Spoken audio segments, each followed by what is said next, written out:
toi tu le fais. Voilà le problème. Vous avez compris que la position est une maison. Ça veut dire que c'est ça. Est-ce que vous comprenez que parce que Esther, vous savez son nom Esther, elle est devant le monde. Et l'autre famille est décédée parce qu'il a prévu pour le peuple de Dieu. Vous comprenez qu'il y a des gens politiques que nous devons poser. Je ne parle pas des gens politiques que tu as longtemps fait qui ont brisé ta foi. Les gens politiques des enveloppes remplies d'argent. Ce n'est pas de ces gens politiques que je parle. Je parle des gens politiques que toi-même tu dois. Parce que David était face à Goliath. Le gars a posé l'acte prophétique. Il a déclaré confessé. Il a pris les cailloux. Il a tourné.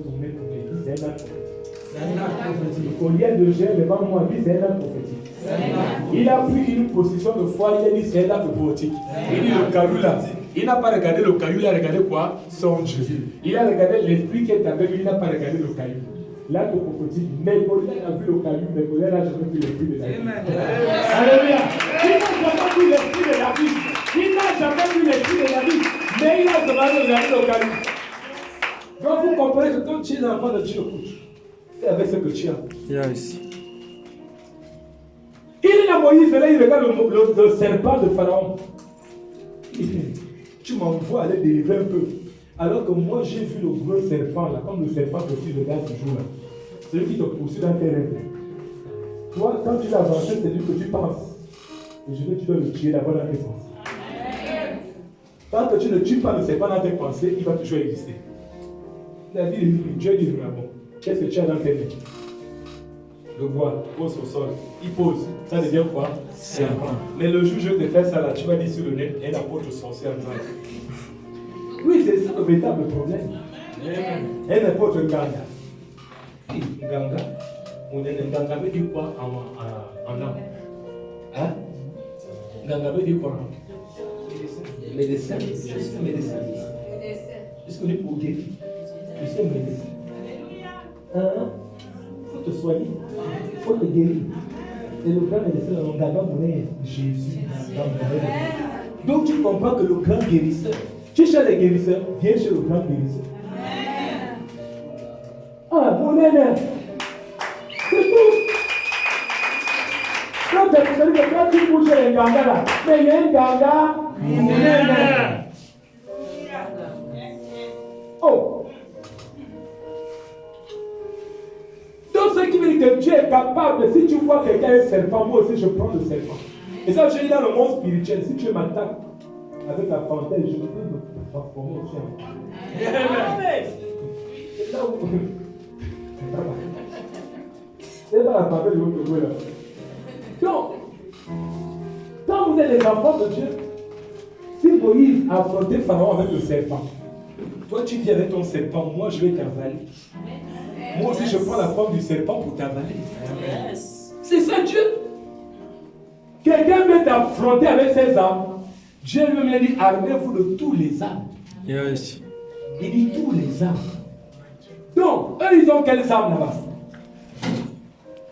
Qu'est-ce que vous appelez le fusil nocturne? Est-ce que vous savez que nous, les enfants de Dieu, on est plus puissants à envoyer les fusils nocturnes? Yes. En fait, j'ai compris que tu ne me comprends pas. Dis papa parle. Papa parle. Écoutez, je vais t'annoncer que les enfants de Dieu, nous sommes mieux placés pour envoyer les fusils nocturnes. Parce que le problème, c'est quoi? Dieu t'a dit, je t'ai donné une langue pour exercer. Yes. Et il dit, je mettrai ma parole dans ta bouche et personne ne va te contredire. Donc si je dis échec, tu deviens échec. Si je dis mort, tu deviens mort. Parce que cette ma bouche déclare la main de l'Éternel à comprendre.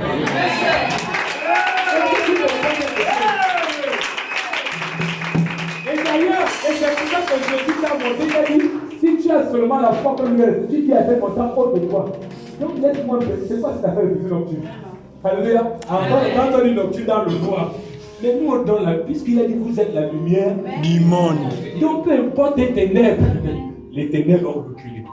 Donc c'est que j'ai le mandat de faire reculer les ténèbres. Yes. Je demande dans ta vie, donc quel fusil nocturne que moi je dis que je vais attraper? Puisque je suis la lumière.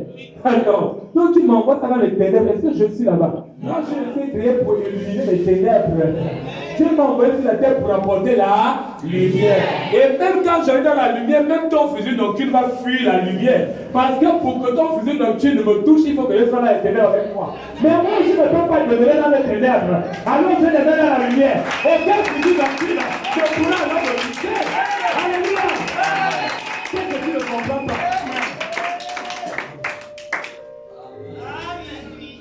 Vous prenez les coups parce que vous êtes dans les ténèbres. Yes. Vérité.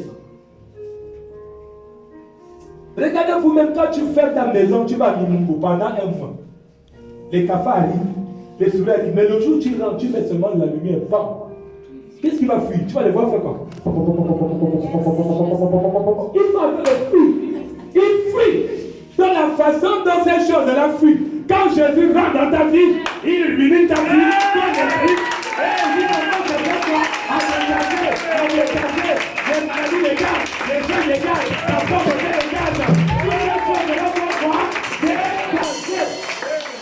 Quand quelqu'un me dit que j'ai Jésus dans ma vie, je me pose les questions. Comment tu peux avoir Jésus et tu demeures dans les mêmes histoires? Parce que quand Jésus vient, il dit je viens diviser. Non, est-ce que tu es avec moi? Amen. Quand Jésus rentre dans ta vie, il dit je viens quoi? Diviser. La première des choses que Jésus fait quand il est dans ta vie, c'est la division. Yes. Il ne fait pas la substance. Jésus n'aime pas la substance. Le gars, il a que deux choses, division et multiplication. Donc le problème, c'est qu'il n'additionne même pas. Le gars, il dit que moi, je suis un Dieu de multiplication. Donc, avant de te multiplier, il faut toujours. Dans le lexique mathématique, il y a des formules qui disent que pour multiplier, il faut d'abord diviser. Est-ce que tu comprends quelque chose? Est-ce que tu comprends quelque chose? Est-ce que tu comprends quelque chose? Est-ce qu'il y a un qui comprend? Et quand Jésus descend, le gars il descend, il dit je commence par diviser. Et quand il commence à diviser, il te divise d'abord de ton père.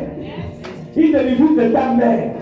Il dit je vais diviser sœurs et sœurs, frères et frères, frères et sœurs. Parce que la bénédiction de Dieu divise. Amen.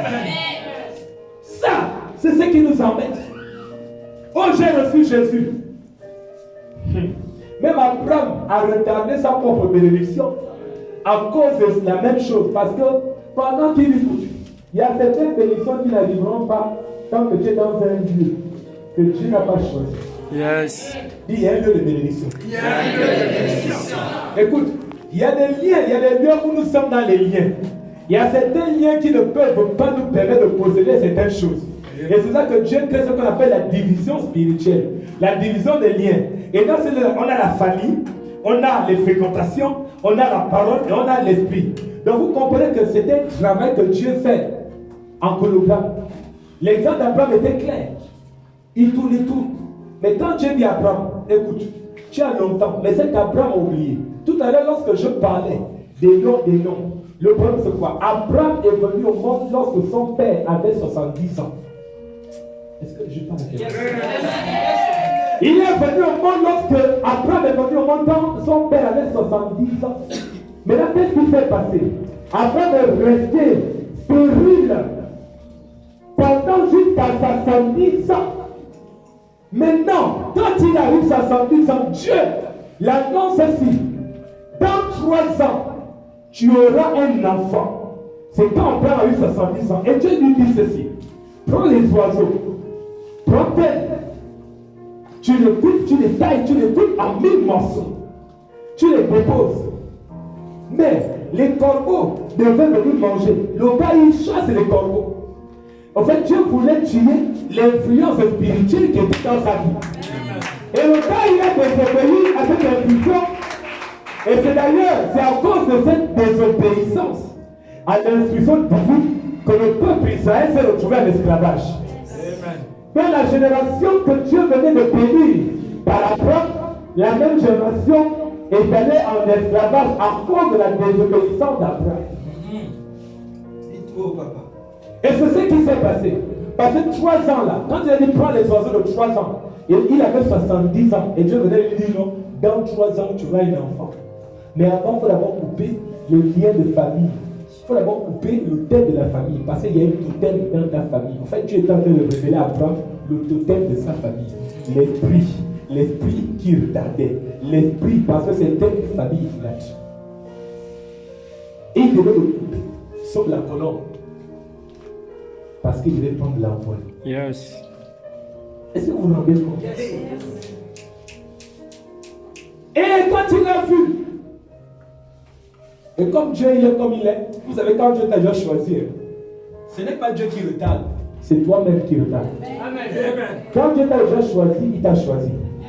Mais c'est ta désobéissance, ton retard d'écouter et de comprendre qui retarde les choses dans ta vie. L'accélération du programme de Dieu dans ta vie va dépendre de ton obéissance. Amen. C'est pour ça qu'il dit que quand il t'a déjà choisi là, oui, tu vas être béni au travers du feu. Le feu, c'est quoi? C'est la souffrance. Il faut d'abord souffrir pour que tu aies béni. Il faut d'abord souffrir pour que. Parce que, alors que Dieu n'a jamais prévu la souffrance. Il dit ma bénédiction ne fait pas sur aucun chagrin. Yes. Donc si tu obtiens les choses dans les temps de Dieu, c'est une bénédiction. Amen. Ça ne force pas. On est censé nous mettre les plus magiciens. Parce que nos vies doivent être comme ça. Une bénédiction que tu obtiens par la souffrance, elle devient compliquée.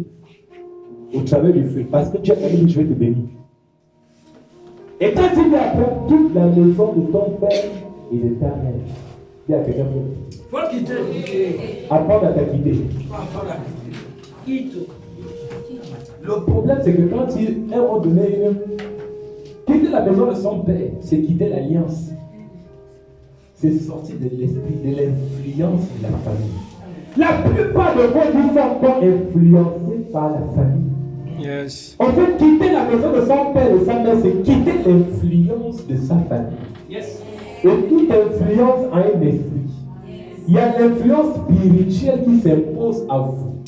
Il y a les familles aujourd'hui qui sont dérangées parce qu'ils vivent tous des influences des hôtels qui ont été érigés dans leur famille.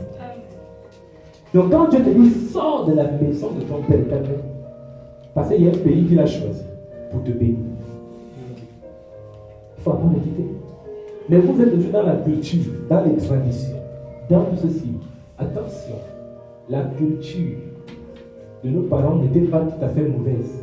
Parce que quand je lis la Bible, il y a des choses qui étaient bonnes à l'intérieur. Mais aujourd'hui, on a extraverti, on a transformé, on a détruit, on a des valeurs. Nos grands-parents avaient des valeurs. Aujourd'hui, regardez comment on est en train de tuer les valeurs de l'éducation qu'on avait. Qu'est-ce qu'aujourd'hui qui se passe? On était normalement avec nos parents dans l'éducation sacrée. Mais même à l'église, on a perdu le sacré. Aujourd'hui, on insulte les hommes de Dieu. Aujourd'hui, on manipule les hommes de Dieu. Aujourd'hui, on critique les hommes de Dieu. Où est parti le sacré? Alors que notre éducation était basée sur le sacré. Tu vois la nudité de ton père, tu es béni. Tu insultes ton oncle, tu es béni. Donc il y avait des choses comme ça. Tu voles, il y avait quelque chose qui t'arrivait. Et le jour, même à l'église, tu voles. Il y a des bons courageurs. Et même à l'église, on vole. Comment genre les paniers? Si. Il y a même des gens qui viennent fouiller les sacs des autres. Tranquille. Mais je comprends, c'est une affaire de nature. C'est pour ça que Dieu a dit, ce n'est pas tout ce qui me dit quoi. Seigneur, Seigneur, qui vont entrer au royaume des cieux. Donc je déclare souvent que ce n'est pas tous les mecs qui se lèvent au ciel qui arrivent chez Dieu. On peut tous se lever les mecs, mais ce n'est pas tous les mecs qui vont arriver chez Dieu. Donc si toi tu es venu te fatiguer là, quand c'est tant Moïse et lever les mains, le peuple Israël fait quoi? Force. Donc vous négligez pas lui et même c'est au ciel. Moïse a gagné le combat avec les mecs.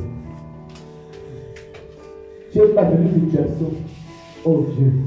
En fait, pour ceux qui te connaissent, ton identité, apprends à pratiquer les données qu'on te donne. Devant la situation, lève tes mains. Oh God.